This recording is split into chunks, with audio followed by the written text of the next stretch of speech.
Back to your latest episode of Am I Doing This Wrong? RDL edition. When I tell you across the board, I see so many people doing RDLs wrong, it is unreal.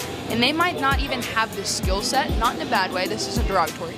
They just may not have the skill set or, you know, the movement pattern down to do the RDLs. So we're gonna talk about that a little bit, go into like the 3 major things that people do wrong when they do RDLs. Keep you, A, as always, more powerful in these positions, and B, a lot more safe so we avoid injury. All right, let's get into it. Absolutely the most simple thing that I see that is the easiest fix when it comes to RDLs is our knee positioning. This is not a deadlift, this is not a squat, it's completely different.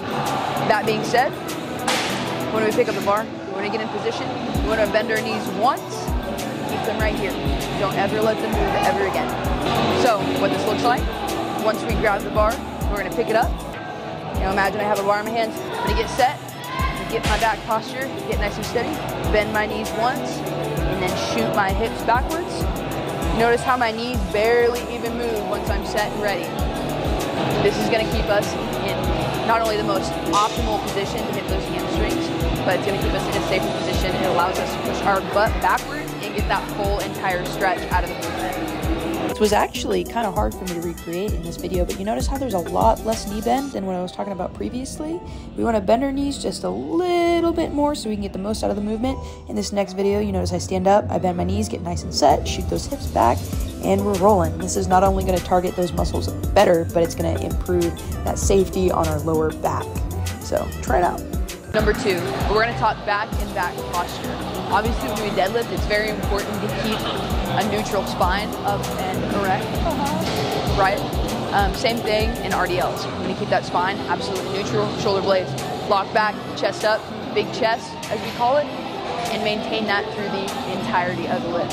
This one I'm not going to demonstrate for you. I'm just going to show you a picture of a cat, and that's not what you want to look like, but I'll show you the correct way to go about getting your back and your upper body set when it comes to RDLs. Just like I talk about in my other videos, you're going to want to push those shoulder blades together and down, pick up the barbell, get nice and set.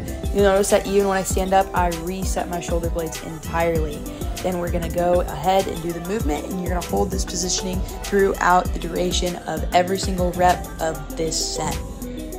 This is just another angle for you so you can see it kind of from the side. You notice before I pick up the barbell, I kind of get set and ready. Then I reset my shoulders just to be sure I'm extra in the clear. I'm going to keep that spine in that neutral position throughout the duration. This again improves the efficiency of the movement and protects that spine from any kind of injury.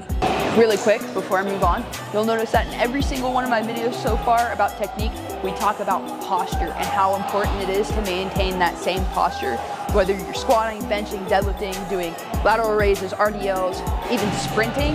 It's all the same nice, upright, neutral spine posture with the shoulder blades retracted and depressed just slightly, not overly, but just enough to keep it tight back and prevent that injury. Across the board, you can't go wrong with any lift. Number 3, now we're going to talk about pushing those hips straight back into the wall behind you.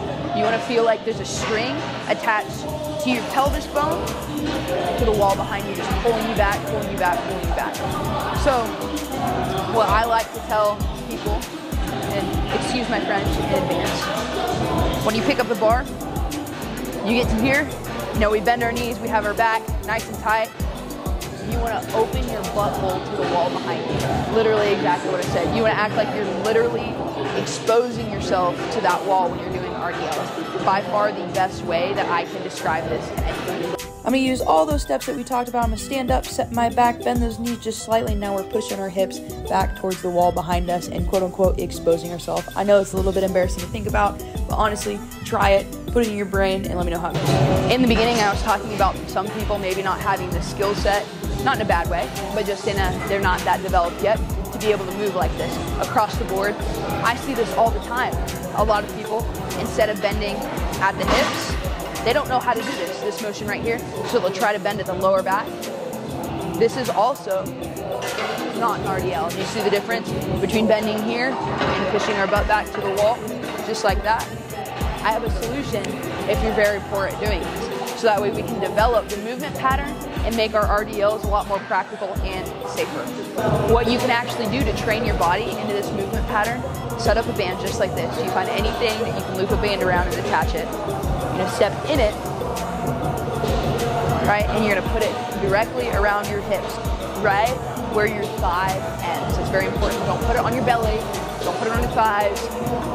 Put it right where your hips start, thighs end. Okay, you're gonna take a little step forward. And just like I talked about that string pulling you back towards the wall, you're gonna let this band do exactly that. So same thing, we're gonna our back nice and tight, upper back. We're gonna bend our knees just slightly, and then we're gonna let that band pull us. And then back up, down, back up. What's awesome about these also, you can do these with weights. You can bring over dumbbells, you can hold onto your dumbbells until you get the movement pattern down 110%. You can sit here with this band physically pulling you backwards towards the wall, so your RDLs can be picture perfect. Let me know if you used anything from this video in your next lift. Let me know how it went for you, if it helped, if it hurt you. You know, I want to hear all the feedback ever. And as always, like, subscribe, dude, leave a comment, good or bad, I don't really care. And as always, see you later, bye.